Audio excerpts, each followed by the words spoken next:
Everything in our culture teaches us to move away from suffering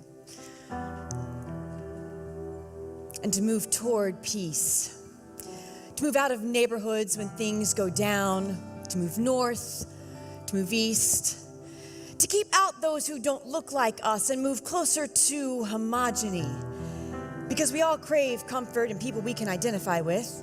Don't you agree? But as followers of Jesus, we're not here to be comfortable.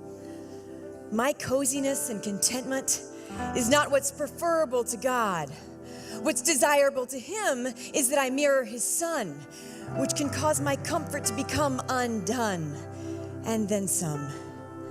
Now listen, my desire to live easy slows me to want to remind us of this, but I need to be reminded that life is not about me, but about making God famous.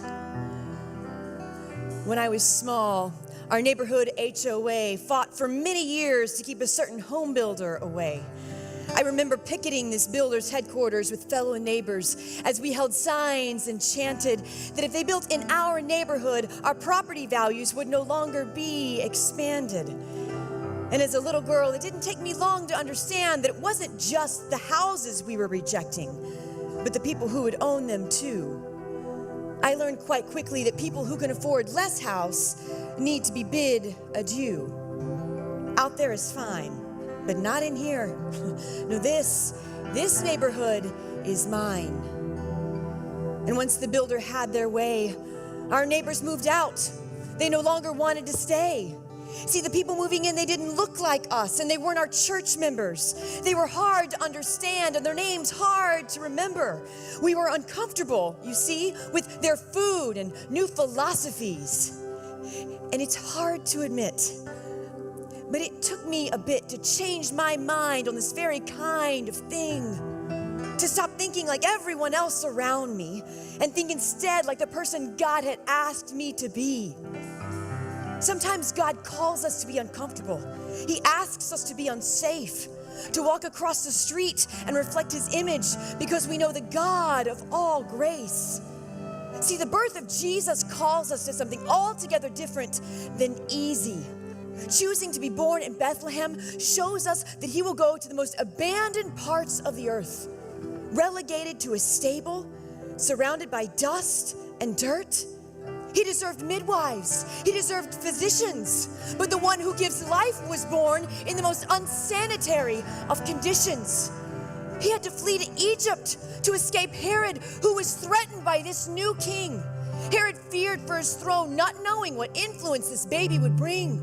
So he demanded that every boy be killed under the age of 2, never letting go of his pride. And Jesus and his parents became refugees in the middle of a genocide. All his life, Jesus knew suffering. He knew poverty and pain. That's because people didn't believe he was the true Messiah with a kingdom to reign. He never had a home, no place to lay his head, and people wanted him silenced and they wanted him dead. So I can't identify with this Jesus on any level because my country gives me privilege and my suburbia no trouble. But Jesus ran toward suffering. He ran toward those the government shamed. He pursued those no one else would to glorify his Father's great name. He was beaten and he was tortured and he was executed on a Roman tree. Behold, Jesus on the cross. He went through it all to set us all free. And this is the Jesus we are called to shadow and called to emulate. A life not seeking our own comfort or remaining stagnate, but entering into the pain of others, opening our arms and our hearts to our neighbors and our brothers.